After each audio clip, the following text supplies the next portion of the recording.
আদম আলাইহিস সালামের বয়স ছিল 1000 বছর। পৃথিবীর সব মানুষগুলোর রূহ আল্লাহ রাখলেন সাইয়েদনা আদমের সামনে। সাইয়েদনা আদম বললেন, আল্লাহ ওই রূহটার এত সুন্দর লাগে কেন? এটার নাম কি? কয় ইবনুকা দাউদ, এটা তোমার ছেলে দাউদ।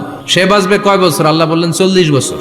সাইয়েদনা আদম বললেন, আল্লাহ জিদ মিন উমরিহি, একটু বয়স বাড়ায় দেন না। আল্লাহ বললেন রুফিআতিল আকলাম ওয়া জাফফাতিস সুহুফ, কে কত বয়স পাবে আদম এটা তো লেখা ফেলাইছি, তো চেঞ্জ করা যাবে না রে আদম।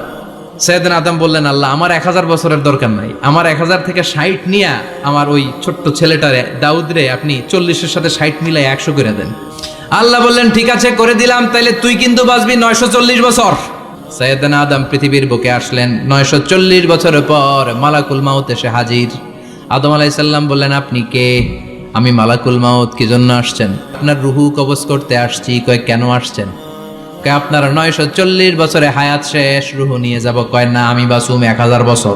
মালাকুল মাউত বলে, আরে আপনি তো 60 বছর দান করে আসছিলেন রুহের জগতে। ছেলেরা দেখে খুশির ঠেলায় 60 বছর দিয়া দিছেন আদমকে, আমার মনে নাই, ভুইলা গেছি, ভাগো। আমি আরো 60 বছর বাঁচুম, ভুইলা গেছি।